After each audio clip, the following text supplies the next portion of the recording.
안녕하세요. DJ 라니입니다. 오늘의 사연 시작해 보겠습니다. 여러분은 배신당한 걸 좋게 생각해 본 적이 있으신가요? 저는 배신당한 후로 오히려 이득을 보고 중요한 걸 깨닫게 되었습니다. 도대체 무슨 일이 있었길래 그랬는지 궁금하시다면 제 이야기를 끝까지 들어주세요. 반찬 가게를 하면서 딸 하나를 잘 키워낸 50대 여성인데요. 이제 우리 딸이 훌쩍 커서 자기 밥벌이를 하고 있었어요. 그런데 딸이 어느 날 밥을 먹다가 말고 저한테 이런 이야기를 해주더라고요. 엄마, 나 사실 같이 일하는 비서한테 친척 오빠를 소개받았어. 원래 소개받을 생각은 없었는데 자기 친척 오빠가 국회의원을 모시는 일을 한다고 하길래 한번 받아봤거든? 근데 사람이 생각보다 괜찮더라고. 딸이 이러길래 연애를 한동안 안 하던 애가 웬일인가 했어요. 우리 딸이 9급 비서관인데 그 남자 직업이 국회의원 보좌관이라고 하더라고요. 그래서 제가 직업도 괜찮으니 잘 만나보라고 했어요. 결혼하는 것도 아니고 연애야 뭐 만나봐야 아는 거잖아요. 이런 이유로 딸이 자유롭게 연애하게 뒀는데 딸이 그 남자랑 몇 번 만나보는 거예요. 주말마다 나가서 밥 먹고 차 좀 마시고 오겠다고 하더니 어느 날 사귀게 됐대요.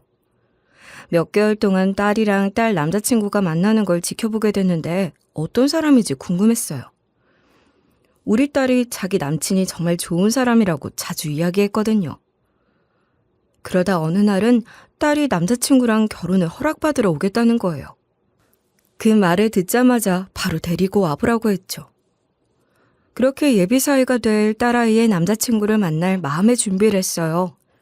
어떤 사람일까 궁금하고 또 딸의 행복을 생각하면 이야기를 잘 해보고 신중하게 판단해야겠다 생각했죠. 시간이 지나 예비사위를 만나보게 되는데요. 초인종 소리가 울려서 인터폰을 확인해 보니까 예비사위랑 딸인 거예요. 그래서 문을 열어줬는데 예비사위가 깔끔한 정장 차림으로 들어오더라고요. 가장 먼저 예비사위 키가 훤칠한 게 눈에 띄었어요. 얼굴도 잘생겼고 무엇보다 웃는 상이라서 인상이 굉장히 좋았죠. 예비사위가 저랑 남편한테 이런 식으로 깍듯이 인사하며 정중하게 말을 이어갔어요. 안녕하세요, 장모님 장인어른. 처음 뵙겠습니다. 저는 성아 남자친구 박강훈이라고 합니다. 성아한테 이야기 정말 많이 들어서 만나 뵙고 싶었는데 드디어 인사드리러 오게 됐네요. 예비사위가 인사하는 모습에서 예의 바름이 묻어나 있었어요. 요즘 젊은 사람들 중에 이렇게 깍듯하게 인사하는 사람을 본 적이 없어서 예비사위의 첫인상이 완벽하게 느껴졌죠. 남편도 말하는 걸 들어보니 배운 사람 같다. 사람이 참 괜찮아 보인대요. 그렇게 남편이랑 제가 결혼 허락을 한 뒤로 예비사위를 몇 번 더 보게 됐는데 예비사위가 직업만 멋있는 게 아니라 성격도 좋고 젠틀했어요. 그래서 우리가 결혼을 허락해줬지만 좀 더 만나보고 결정을 내려보라고 했죠. 그 후로 딸이랑 예비사위가 만나는 걸 지켜보고 있는데 둘이 정말 천생연분 같았어요. 예비사위가 저랑 우리 딸한테 정말 잘했거든요. 어느 정도로 잘했길래 이러냐고요? 우리 딸이 오랜만에 예비사위랑 놀러 왔는데 이렇게 자랑을 해대는 거예요. 엄마, 내가 회의 준비하느라 며칠 동안 야근을 했는데 오빠가 나보고 무리하지 말라면서 집안일을 다 알아서 해놓는 거 있지? 같이 사는 것도 아닌데 오빠가 우리 집 비밀번호 알고 있으니까 와서 서프라이즈로 해준 거야. 오빠가 정갈하게 밥도 차려서 나 챙겨줬는데 마음이 찡해지더라. 본인도 보좌관 일하면서 야근 밥 먹듯이 할 텐데 날 더 챙겨주니까 집에 돌아오면 편하게 쉴 수 있게 해줘서 얼마나 고마운지 몰라. 게다가 우리 오빠가 엄마한테도 잘하는 거 알지? 내가 사실은 말을 못한 게 있는데 지난번에 엄마 생신 때 내가 깜빡하고 준비를 제대로 못했는데 오빠가 미리 엄마가 좋아하는 꽃다발이랑 선물을 준비해놨더라고. 그리고 엄마가 좋아하는 한식당 예약까지 해놔서 덕분에 엄마가 그날 기뻐해줘서 정말 뿌듯했어. 전 그날 생일 파티 준비를 딸이 한 줄 알았거든요. 근데 예비사위가 한 거라고 하니까 감동받았죠. 그래서 전 딸이 남자를 참 잘 만났고 결혼 허락을 잘했다고 생각하고 있었어요. 그렇게 사돈도 결혼 허락을 하게 돼서 우리가 상견례 자리도 가지게 됐거든요. 사돈이나 사부인이나 예비사위를 잘 키운 분들답게 너무 좋으신 분들이었어요. 그래서 상견례 자리가 무사히 끝났고 우리 딸 결혼 날짜가 잡히게 됐죠. 이렇게 결혼식 날짜가 잡히니까 우리 딸이 엄청 긴장하고 기대했어요. 음식도 조절해서 먹고 결혼식장, 스드메까지 전부 다 알아보면서 정신없이 결혼 준비를 했는데요. 그러다가 드디어 딸이 기다리고 기다리던 결혼식 날이 다가왔어요. 딸은 물론이고 저도 기대하고 있던 결혼식이 진행되고 있는데 밖이 엄청 소란스러운 거예요. 전 혼주석에 앉아있으니 나가보지도 못해서 보지 싶었는데 금방 조용해졌어요. 결혼식이 끝나고 나서 제가 동생한테 무슨 일이 있었는지 물어봤거든요. 그런데 동생이 제 귀에다 대고 이렇게 속삭이는 거예요. 밖에서 어떤 여자가 저 남자는 결혼하면 안 된다고 난리를 치던데? 세상에 이런 경우가 다 어디 있어요? 이대로 결혼시켜도 되는 거야? 어머머, 이게 뭔 소리래요?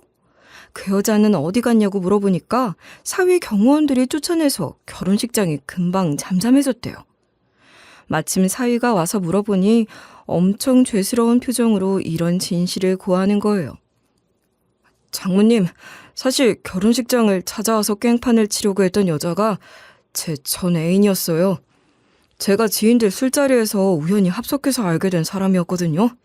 알고 봤더니 전 여친이 경계성 인격장애를 앓고 있던 사람이었더라고요. 그래서 전 여친이 버림받는 걸 너무 무서워해서 저한테 과도하게 집착하고 사소한 일에도 감정이 극단적으로 변했어요. 사위가 이러면서 전 여친 때문에 너무 힘들었다고 하더라고요. 게다가 전 여친이 상태가 좋을 때는 사위한테 이랬다는 거예요.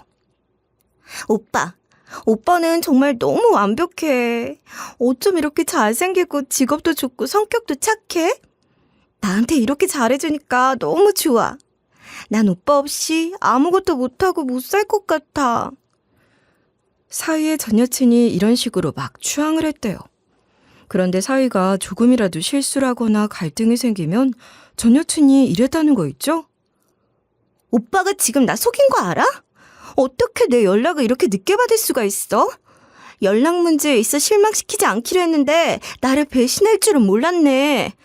내가 이제 오빠를 믿을 수 있겠어? 이런 식으로 사위를 비난하고 의심했다는 거예요. 이런 감정의 기복이 너무 심해서 사위가 너무 지쳤대요.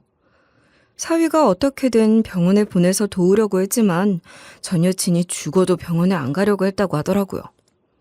그러다 전 여친의 증상이 점점 더 심각해져서 결국엔 관계를 끝내야만 했대요. 그렇게 헤어진 후에도 전 여친이 사위한테 집착을 해서 괴롭혔다는 거예요. 전화랑 문자로 다시 만나달라고 도배를 하는 건 기본이었고 집에도 찾아왔대요.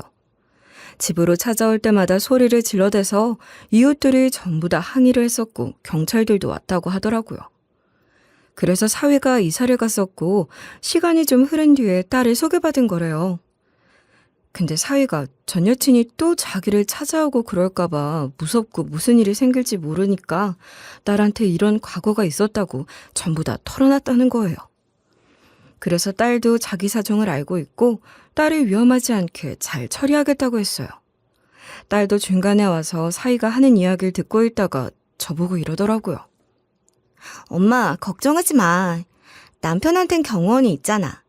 오빠가 항상 밖으로 나갈 때마다 경호원을 대동하고 있어. 당분간은 집 앞에도 경호원을 보초 세울 거래. 사위랑 딸이 이러니 조금 걱정됐어도 믿을 수밖에 없었죠.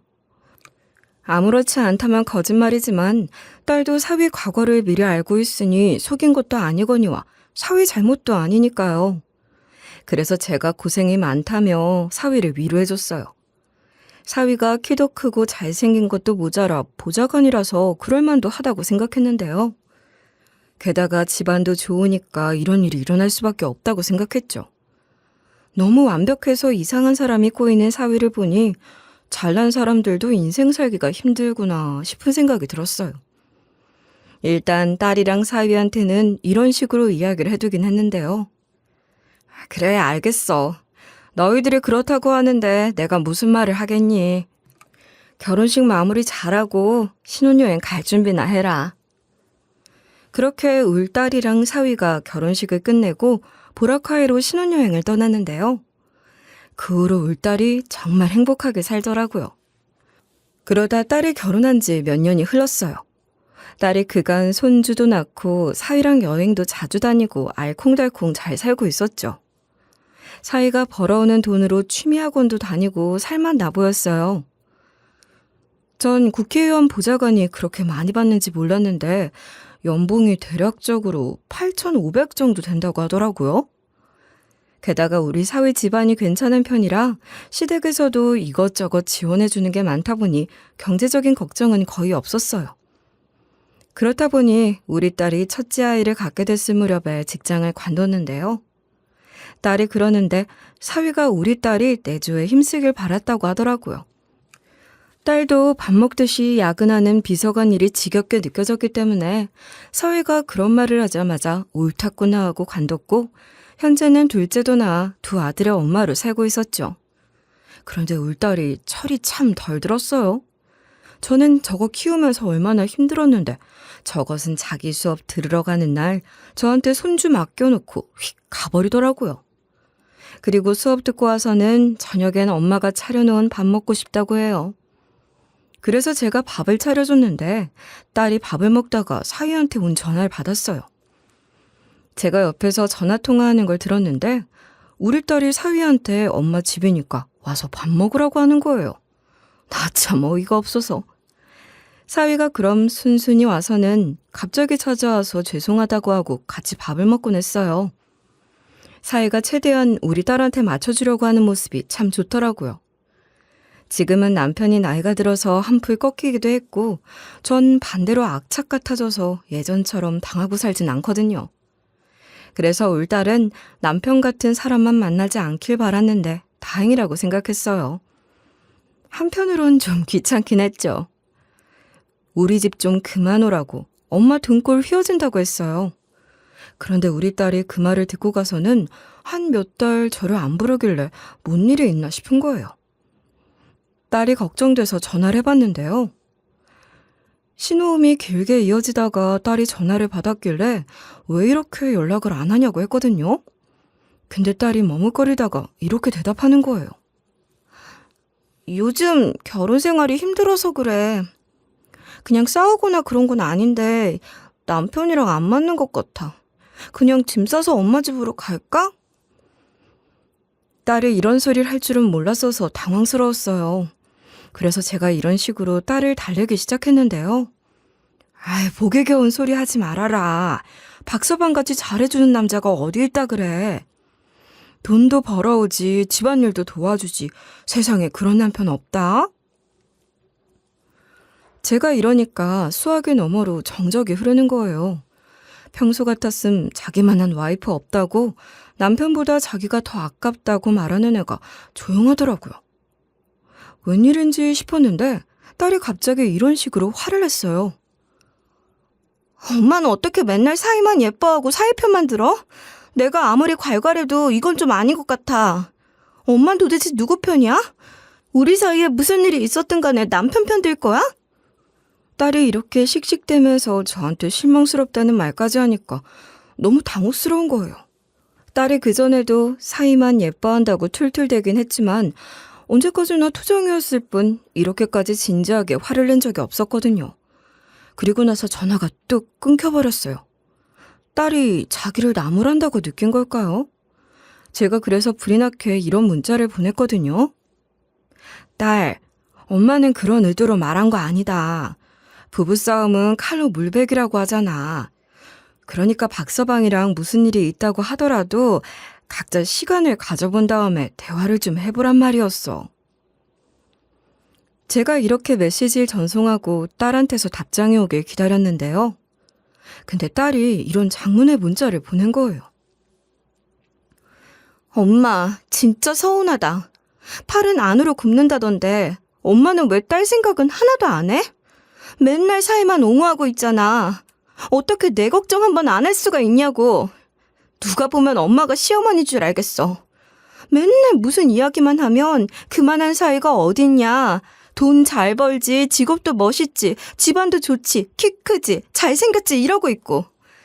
나도 이런 친정엄마 필요 없으니까 앞으로 나한테 안부 전화하지 말고 남편한테만 해. 딸이 이러니까 저도 이제 열이 확 받더라고요. 웬만하면 좋게 좋게 달래가면서 넘어가려고 했는데 저도 결국 이런 식으로 답장을 보내고 말았어요. 내가 뭘 잘못했다고 이러는 거냐? 이게 그 정도로 화낼 일이야? 엄마한테 계속 그런 식으로 말할 거면 연락하지 말아라. 제가 이런 문자를 보내고 나서 몇 시간 동안 계속 핸드폰을 확인했거든요. 근데 딸이 진짜로 연락을 안 하는 거예요. 하루가 지나도 이틀이 지나도 딸이 연락을 안 했어요. 아무리 생각해봐도 딸이 일방적으로 크게 화낸 거라서 저도 연락하지 않았죠. 근데 이게 한 달이 넘어가는 거예요. 역시 자식 이기는 부모 없다고 딸이 몇 개월 동안 그러고 있으니까 제가 먼저 화해해보려고 했어요. 딸한테 전화해서 무슨 말을 할까 고민하다가 이렇게 이야기해봤는데요. 딸, 엄마가 반찬 좀 만들어서 집에 가지고 갈게. 가서 이야기 좀 하자. 도대체 뭐가 힘든지 엄마가 다 들어줄게. 그러자 딸이 바로 알겠다는 소리를 안 하고 고민하는 거예요. 그래서 제가 속으로 서운해하고 있었는데 딸이 한참 동안 뜸을 들이더니 이내 이랬어요. 알겠어. 오는 날짜랑 시간 알려줄 테니까 그 시간대에 맞춰서 와. 다른 날에는 시간 안 되니까 꼭 이때 와야 돼? 딸이 이런 적이 없어서 좀 당황스럽고 기분이 좀 그랬어요. 예전엔 그냥 시간 날 때 언제든 오라고 했었는데. 딸이 어딘가 변한 것 같아서 서운했지만 일단 알겠다고 했죠. 그렇게 전화를 끊은 다음에 약속한 날 반찬을 들어서 딸네 집에 갔어요. 울 딸이 홀몸이 아닐 때 제가 집안일을 도와줬었거든요. 그 당시만 해도 딸이 임신해서 배도 불렀고 이것저것 하기 힘들어 했었어요.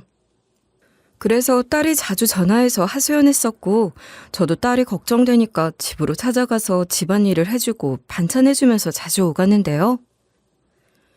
제가 그러니까 딸이 어느새 저한테 현관문 비밀번호를 알려주면서 이러더라고요. 엄마가 자주 와서 청소해주고 반찬도 두고 가고 그러니까 내가 그냥 비밀번호 알려줄게. 남편도 비밀번호 알려주는 게 더 나을 것 같다고 하더라고. 딸이 이래서 아무 걱정 없이 집을 오간 적이 있었죠. 그 뒤론 딸네 집에 갈 때마다 간다는 말만 미리 해놓고 굳이 초인종을 누르거나 문을 두드리지 않았어요. 딸이랑 사이가 없을 때도 도어락 비밀번호를 누르고 들어간 적도 있었는데요. 그래서 이번에도 딸네 집에 갔을 때 비밀번호를 알고 있어서 그냥 치고 들어갔어요. 오랜만에 보는 딸 얼굴이 정말 안 좋아 보여서 얘기 좀 잘 들어줄 걸 후회가 되고 있었죠. 그런데 딸이 제 손에 든 반찬을 얼른 채가더니 저한테 이러는 거예요. 반찬 줬으니까 빨리 다시 돌아가. 이야기는 다음에 할게. 나 지금 이야기할 때가 아니야. 내가 전화할 테니까 얼른 가. 딸이 이렇게 빨리 저를 내보내려고 하길래 너무 속상했죠. 그래서 저도 순간 욱해서 이리 말해버리고 말았어요. 아니, 엄마 왔는데 차 한 잔 타주지도 않고 쫓아내려고 하냐? 엄마가 무슨 불청객이야? 난 너랑 이야기해봐야 할 것 같으니까 어서 앉아봐라.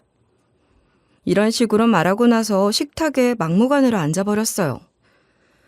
그랬더니 딸이 곤란해하면서 차를 내주고 제 맞은편에 앉았는데요. 딸이 한참 동안 조용히 있다가 저한테 이런 얘기를 하는 거예요. 엄마, 내가 다시 한 번 더 물어볼게. 나한테 이유는 묻지 말고 나 엄마한테 돌아가면 안 될까? 내가 많은 걸 바라는 게 아니잖아. 딸이 이러길래 도대체 뭐가 문제일까 싶었어요. 딸이 예전에 결혼 생활 힘들다고 하소연했을 때 엄마한테 돌아가면 안 되냐고 물어본 적이 있었잖아요. 그때는 그냥 남편이랑 사소한 다툼이 있어서 속상한 마음에 저러는 거겠지 싶어서 무슨 일이길래 그러냐, 싸우더라도 서로 양보하고 대화로 풀어야지, 무작정 집 나오면 안 된다고 했었죠. 근데 이번에도 똑같은 질문을 하네요. 딸이 진짜 좀 힘든 부분이 있나 보다 싶었어요. 하지만 그래도 쉽게 헤어짐을 종용하고 싶진 않았기 때문에 제가 이번에도 이렇게 대답했었거든요. 결혼 생활 하다 보면 힘들 때도 있는 거야. 애도 있는데 서로 맞춰 가야지. 둘이 뭐 때문에 그렇게 싸우는데 엄마한테 전부 다 털어놔라. 제가 이러면서 무슨 문제든 간에 서로 양보하고 대화를 많이 나눠봐야 한다고 했어요. 그러자 딸이 얼굴을 일그러뜨리더니 이렇게 소리를 빽 지르는 거예요. 엄마한테 실망이야. 됐으니까 얼른 집에 가. 난 더 이상 할 말 없으니까 돌아가라고. 엄마랑 더 이상 이야기하고 싶지 않아. 딸이 이러면서 자리에서 일어나서 저를 쫓아내려고 하는 거예요. 결국 제가 이런 식으로 정색을 하면서 막 뭐라 했거든요. 아니, 얘가 도대체 왜 이래? 이유나 제대로 들어보자. 너는 왜 뭐 때문에 그러는지 말도 안 해주고 이러는 거냐? 일단 앉아봐. 제가 이렇게 딸을 자리에 앉히려고 해도 막무가내였어요. 딸이 표정을 확 굳히면서 제게 이런 말을 건네는 거예요. 엄마가 단번에 거절을 하는데 이유를 얘기한다고 한들 뭐해? 이미 신뢰가 깨졌는데 엄만 내 편 아니잖아. 남편 편이면서 왜 자꾸 이유를 물어봐? 그 말을 들으니 너무 황당했죠. 저도 이제 빈정이 상해서 딸한테 이런 식으로 이야기하고 말았어요. 말도 안 해주고 엄마를 이렇게 내쫓냐? 들어보겠다는 사람 무한하게 왜 그래? 네가 말하기 싫다고 하는데 나도 들을 생각 없다. 제가 이러면서 급하게 딸네 집에서 나와버렸는데요. 씩씩대면서 나오느라 식탁 위에 핸드폰을 올려두고 그냥 나와버렸더라고요. 그걸 저녁 약속 갔다가 깨달았어요. 제가 평소엔 핸드폰을 잘 안 보기도 했고 딸이랑 싸운 것 때문에 감정적으로 흥분한 상태였거든요. 이렇게 된 김에 일찍 약속 장소에 가서 기다리고 있어야겠다 싶어서 택시를 타고 가니까 지인이 먼저 와 있는 거예요. 제가 왜 이렇게 일찍 왔냐고 하니까 자기가 예상했던 시간보다 훨씬 빨리 왔대요. 근데 저한테 전화해서 재촉하기도 뭐하니까 그냥 기다리고 있었다고 하더라고요. 그래서 우리가 이른 저녁 식사를 하러 식당으로 들어가서 자리에 앉았는데 친한 지인이 핸드폰을 꺼내드는 거예요. 그때 본능적으로 제 핸드폰을 꺼내려다가 핸드폰을 딸의 집에 놔두고 온 사실을 깨달았어요. 친한 지인 폰을 빌려서 딸한테 연락이라도 하고 가고 싶었는데 딸이 최근에 번호를 바꿔서 번호도 새 번호다 보니 외우지 못했고 사이 번호는 아예 모르겠는 거예요. 그래서 친한 지인하고 진짜 밥만 딱 먹고 저녁에 다시 딸네 집에 찾아갔어요.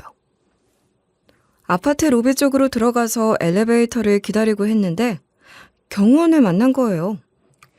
경호원이 사위를 집으로 데려다 준 뒤에 퇴근하려고 했는데 뭐를 두고 가서 올라가는 거래요. 그럼 사위도 퇴근했다는 뜻이겠구나 싶어서 오랜만에 사위 얼굴 좀 보고 가야겠다 싶었어요. 아까 딸하고 좀 기분이 상했지만 우리 사위가 중간에서 잘 해결해 주리라 믿었죠.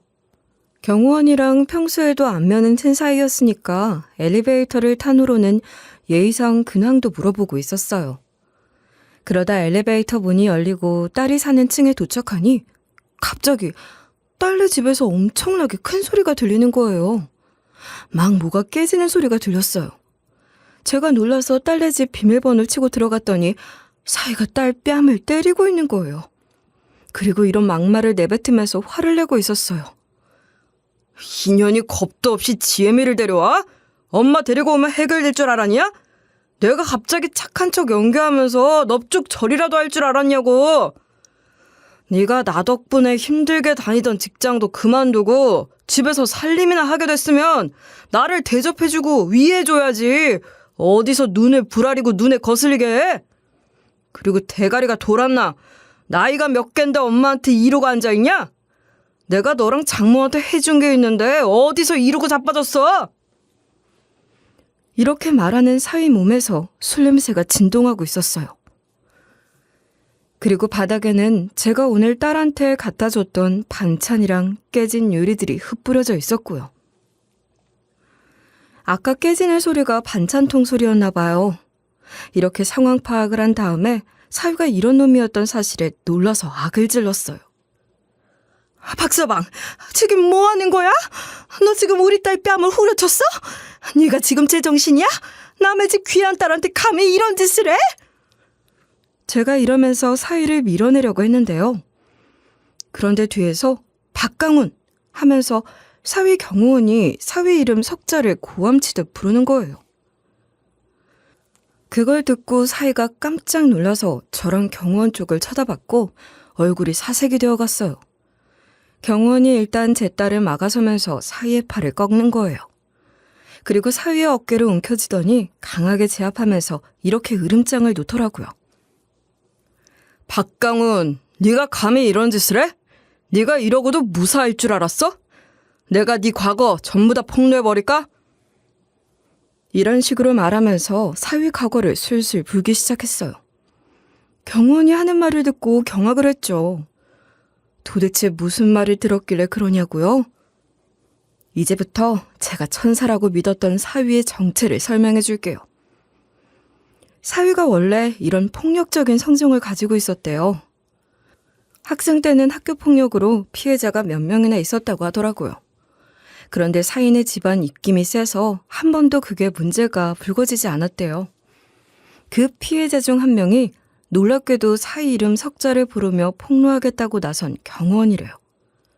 그 경호원이 학생 때 그런 일을 당하고 자신이 강해져야겠다고 생각해서 단련을 했대요. 그래서 몸도 키우고 얼굴도 가꾸기 시작했다고 하더라고요.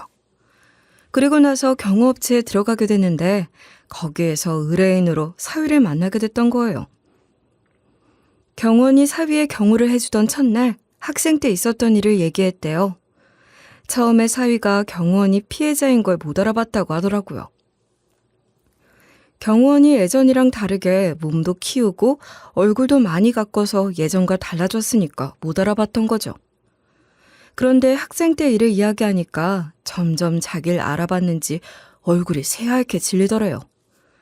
지금 당장 당신이 학폭 가해자라는 사실을 폭로할 수 있다고 얘기했는데 사위가 정말 반성하는 기색이었대요. 사위가 경호원한테 울면서 이런 이야기를 했다는 거 있죠? 진심으로 뉘우치고 있으니까 한 번만 봐줘라. 사실 내가 어렸을 때 그런 짓을 저지른 게 너무 후회돼서 피해자를 한 명씩 찾아가며 사과하고 있어. 나이가 어렸다는 말로 치부하지 않을게. 내가 이렇게 반성하고 있으니까 한 번만 용서해줘라. 뭐 이런 식으로 진심으로 얘기했다는 거예요. 이렇게 사위가 점점 반성하는 기색이니까 경호원의 마음이 흔들렸다고 하더라고요. 또 경호원 입장에서는 사위가 자기 의뢰인이라서 사과를 받아준 것도 있었어요. 지금 다니는 경호업체에 오래 다니고 싶었는데 남편이 단골 고객이어서 업체 사장이 신경 써서 경호하라고 신신당부했었거든요. 그런데 단골 고객의 과거를 폭로했다고 하면 아무래도 자기가 이곳을 계속 다니기 어렵다는 판단이 든 거죠. 결국 사위의 태도랑 사회적인 입장 같은 여러 가지 이유로 경호원이 사위의 사과를 받아들이게 됐대요. 하지만 경호원이 사위에게 예전이랑 똑같은 짓을 저지르면 과거에 있었던 일을 전부 다 폭로하겠다고 했다는 거예요. 사위가 당연히 조심하겠다, 다시는 그런 짓 안 하겠다고 해서 경호원이 사위의 사과를 받아들이고 같이 일을 하고 있었다고 하더라고요. 그런데 사람이 진짜 변한 거겠어요?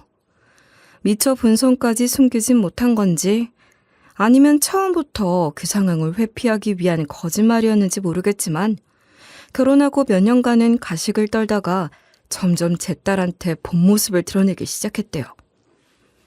게다가 사위 새끼가 우리 딸을 화풀이 대상으로 썼다는 거예요.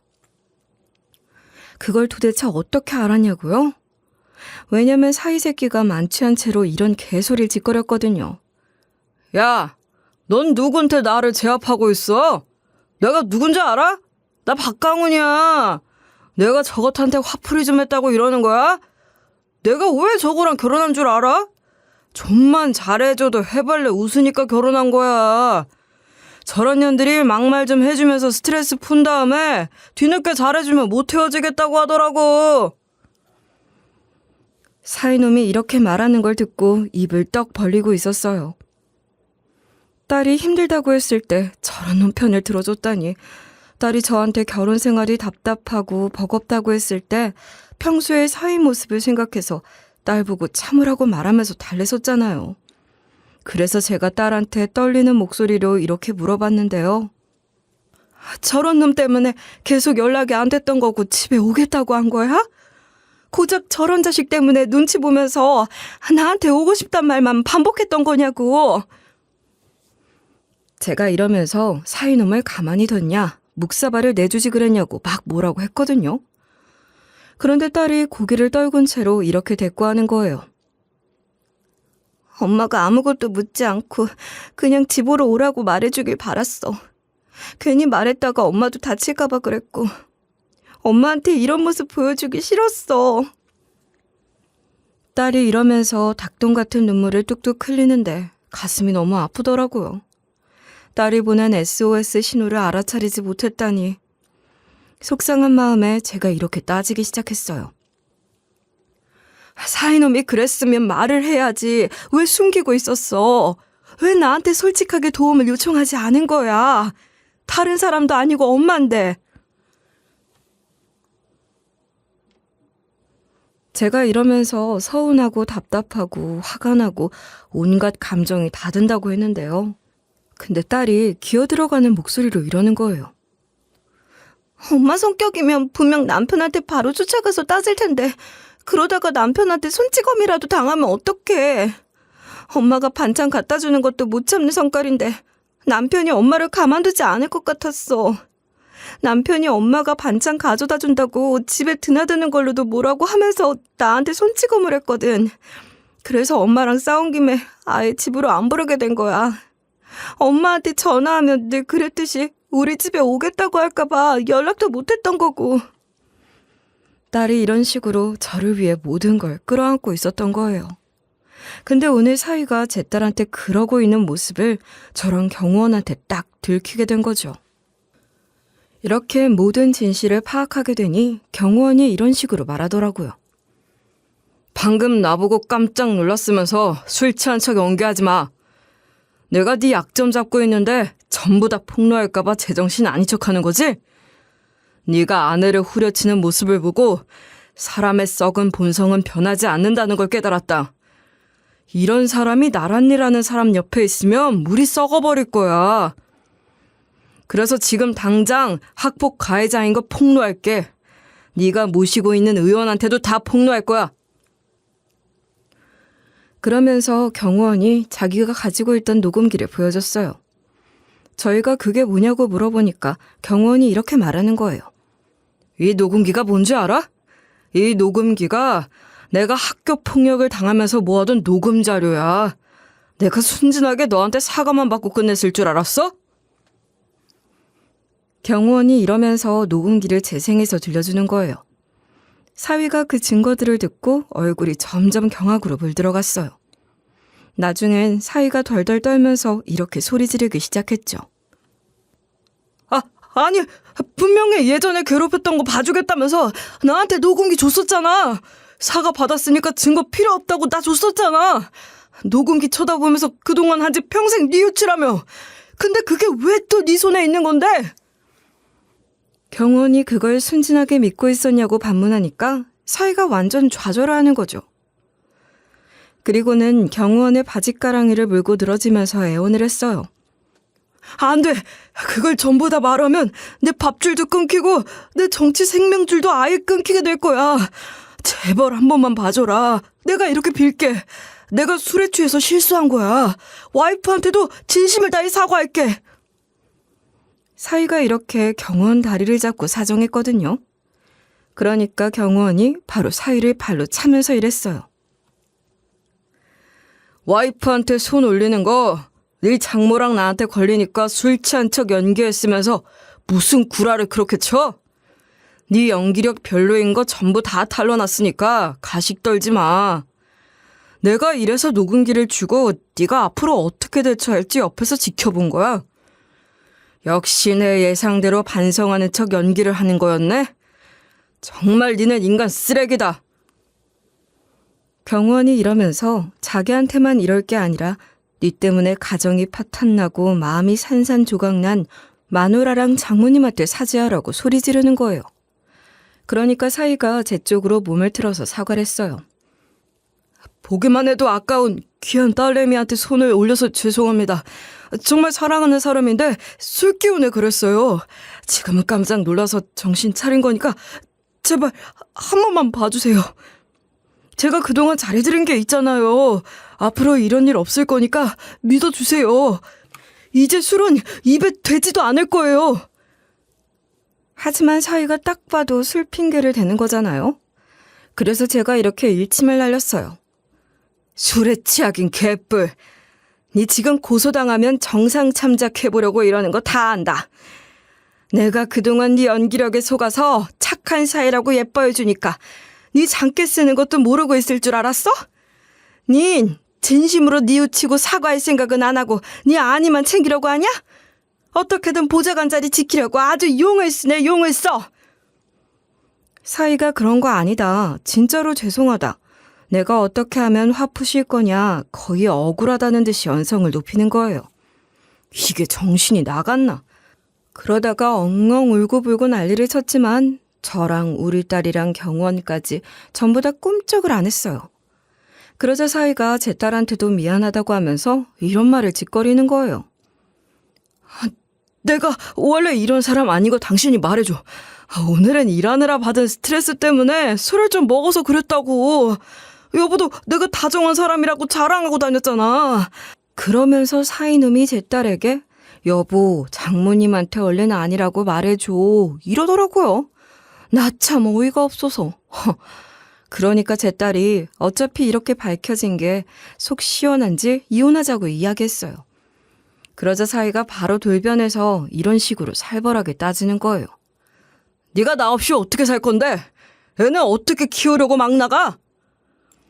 일도 그만둬서 직업도 없는 게 네가 나 없이 살 수 있을 것 같냐고? 눈이 헷가닥 뒤집힌 채로 다시 딸한테 손찌검하려고 하니까 경호원이 달려가서 막아줬어요. 그리고 제가 대신 사위놈 뺨을 때려줬죠.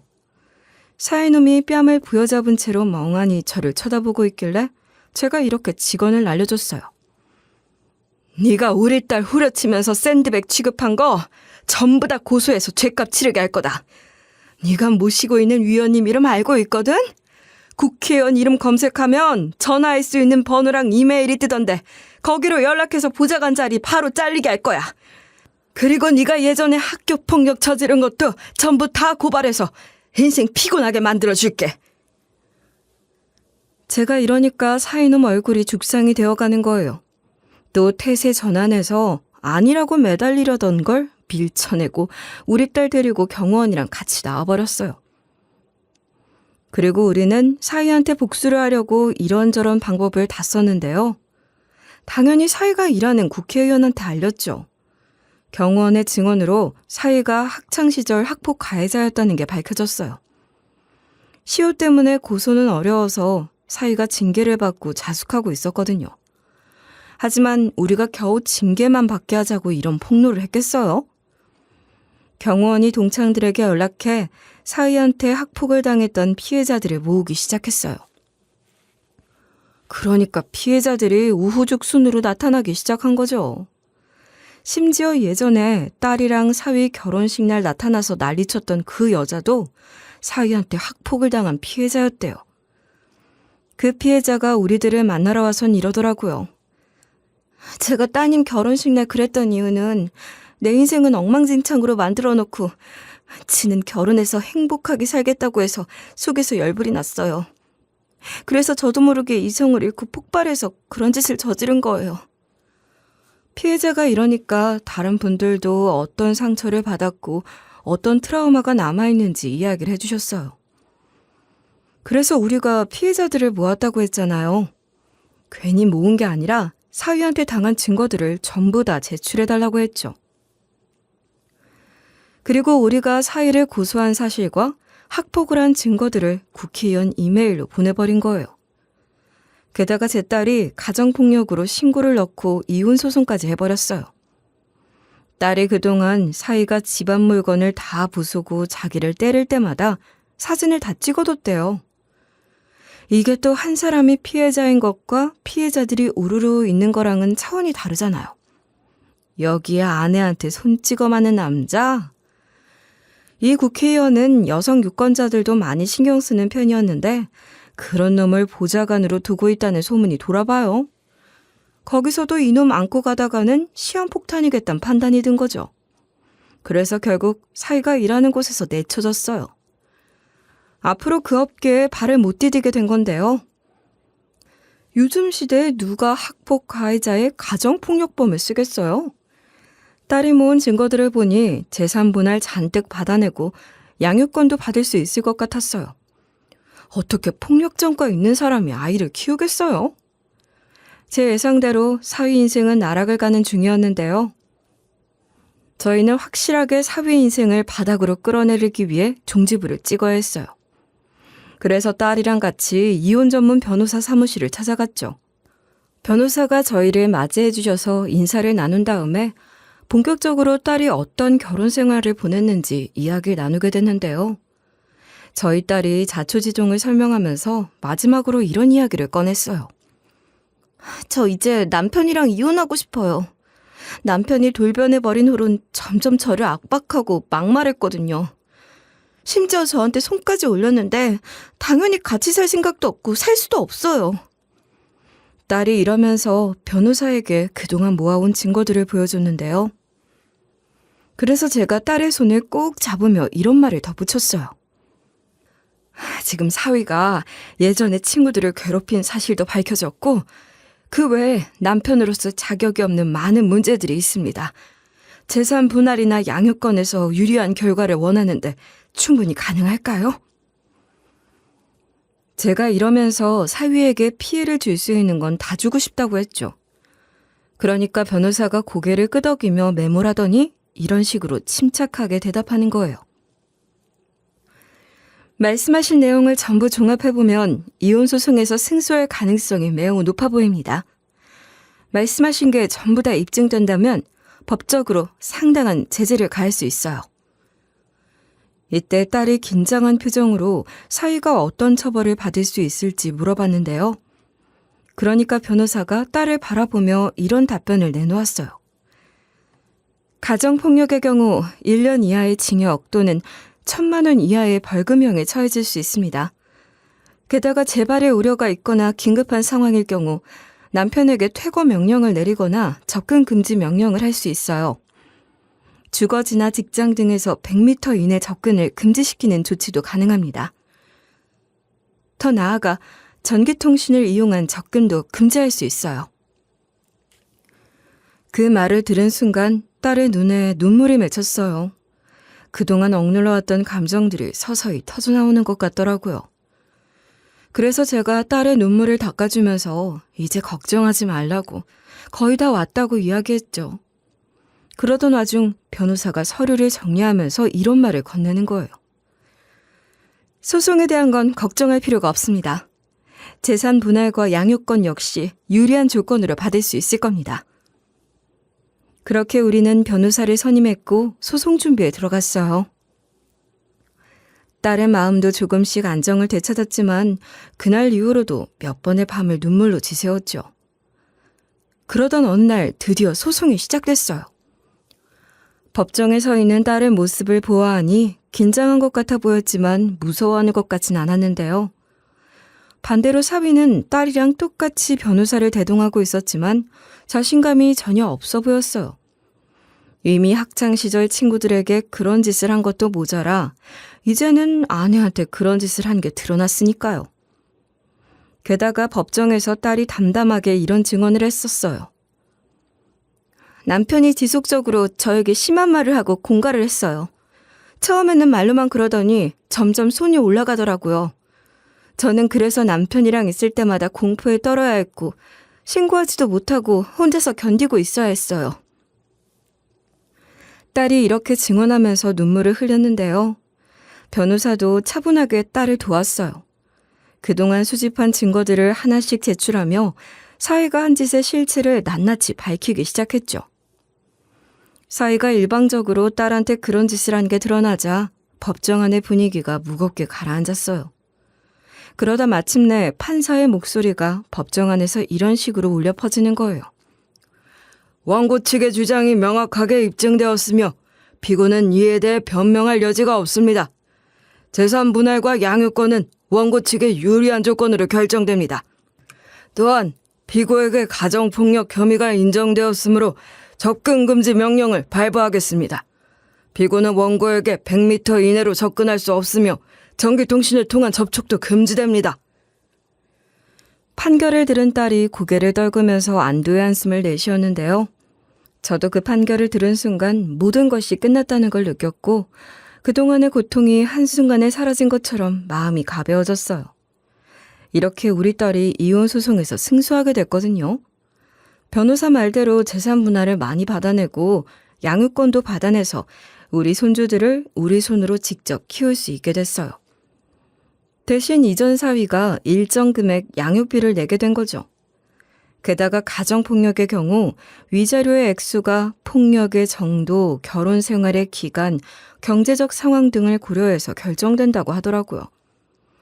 그래서 울 딸이 이전 사위한테서 위자료도 많이 뜯어낼 수 있었어요. 이전 사위를 가정폭력으로 신고한 건 죄가 인정돼서 벌금형에 처해지게 됐는데요. 벌금 금액대가 생각보다 크더라고요. 이전 사위가 위자료에 벌금까지 내느라 힘든지 저한테 전화를 했어요. 전화를 받아보니까 이전 사위가 뻔뻔하게 이런 간청을 하는 거예요. 장모님, 제가 사실 이혼 후에 재산 분할을 하고 위자료, 양육비, 벌금까지 내게 돼서 너무 쪼들려요. 와이프는 전화를 안 받아서 장모님한테 전화한 거거든요. 제발 위자료 좀 나눠서 내게 해주세요. 제가 이렇게 부탁드릴 테니까 어떻게 좀 안 될까요? 이전 사위가 이러면서 온갖 불쌍한 척은 다 하더라고요. 그래서 제가 이런 식으로 심드렁하게 대꾸했었죠. 이혼한 마당에 뭔 말을 하는 거야? 넌 이전 장모한테 전화해서 이러고 싶냐? 너네 집안 잘 살지 않아? 그 정도 위자료도 못 내줘? 제가 이러면서 네 부모한테 가서 빌붙으라고 했거든요. 그러니까 이전 사위가 울먹거리면서 이렇게 대답하는 거예요. 부모님한테 의절당했어요. 제가 집으로 찾아가서 돈 좀 빌려달라고 했거든요. 그런데 경제적인 도움은커녕 문전박대를 당했어요. 이전 사위가 한마디로 사면 초가의 상황에 몰린 거죠. 법원에서는 사위가 위자료를 한꺼번에 지급할 수 있다고 봐서 분할 지급 명령을 내리지 않았거든요. 그래서 딸이랑 협의를 해서 분할 지급할 수 있게 해줘야 하는데 우리가 왜 그래야 해요? 저희가 굳이 그렇게 해줄 이유는 없으니까 이런 식으로 비아냥대고 말았어요. 네가 잘못을 해서 부모한테 버려진 걸 나보고 뭐 어쩌라고. 우리 딸한테 전화하지 말아라. 네가 위자료나 양육비 안 주면 채권 추심 신청을 할 거니까 그렇게 알고 있어. 그때 이전 사위가 또 자기 좀 살려달라고 울부짖길래 전화를 확 끊어버렸어요. 그리고 진짜로 채권 추심 신청을 해버려서 이전 사위 재산을 강제 집행해버렸죠. 이전 사위를 이렇게 참교육시키고 나니까 우리 딸도 멘탈이 좀 회복됐어요. 그래도 그동안 당한 상처가 너무 커서 병원에 다니고 있는데요. 전 그런 딸한테 너무 미안하고 가슴이 아픈 거예요. 그래서 제가 딸을 만날 때마다 문득문득 예전 일이 떠오를 때마다 이렇게 사과했어요. 딸, 엄마가 그동안 딸의 마음을 못 알아줘서 미안해. 엄마가 좀 더 빨리 알았다면 우리 딸이 험한 꼴을 덜 봤을 텐데. 엄마가 너무 무심했어. 제가 이러면서 눈물을 훔치고 있었거든요. 그러니까 딸이 저를 꼭 안아주면서 이런 말을 해주는 거예요. 엄마가 잘못한 게 없는데 왜 미안하다고 해. 나한테 사과해야 할 사람은 전 남편 하나뿐이니까 그런 생각하지 마. 그래도 엄마가 있으니까 내가 전 남편한테 벗어난 거고 상처도 많이 회복한 거야. 이렇게 딸이 제 마음을 이해해줘서 우리 딸이랑 잘 지내고 있어요. 울 딸이 이전 사위랑 멀어지고 치료도 받으면서 점점 원래 모습으로 돌아오고 있으니까 이렇게 사연글을 보내보게 된 거예요. 최고의 복수는 무시하며 관심조차 주지 않고 그 사람보다 훨씬 더 잘 사는 거라고 하잖아요. 그래서 저도 딸한테 이전 사위의 존재 자체를 무시하고 잘 살아보자고 했어요. 그게 가장 큰 복수라고 하니까 다행히 딸이 그렇게 살고 있네요. 그러니까 여러분도 저희 딸 같은 상처를 받게 되셨다면 제대로 되갚아주시고 훌훌 털어버리시길 바랄게요.